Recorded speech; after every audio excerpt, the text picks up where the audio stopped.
Hi, I'm Dr. Kara, this is Sierra, and this is Tucker, and today we're going to be talking about the physical exam. You might wonder what we're doing when we're massaging your pet while we're chatting with you in the exam room. So I like to start at the nose and go to the tail. When I'm looking in the mouth, you can actually tell a lot of things about the health of your patient just by checking their color, their hydration status. When I'm looking in the mouth, I'm also checking for any signs of periodontal disease like tartar buildup, gingivitis, sometimes oral growths or fractured teeth.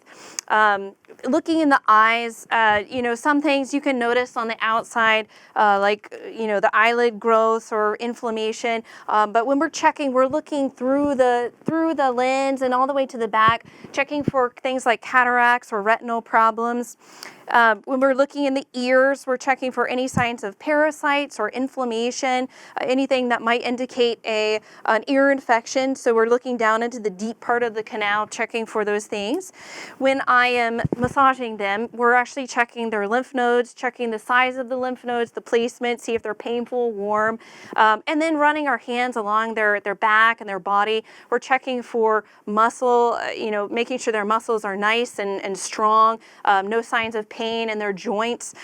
When we're feeling the joints of their legs, we're checking for any signs of arthritis or thickening of the joints or any kind of malformations, especially in the young ones. And then in their paws, we're checking the health of their nail beds, making sure that looks healthy and flipping it over.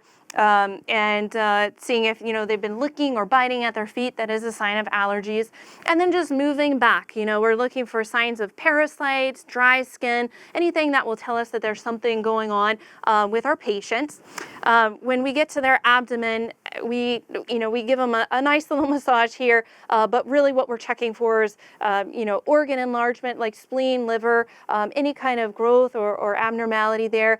Sometimes in a small animal we can feel bladder stones, and just making sure they're really comfortable with that. And then checking their knees and their hips, making sure they've got good musculature here. And then of course at the end we're listening to their heart and their chest and making sure everything sounds good as well. So that is a very brief physical exam.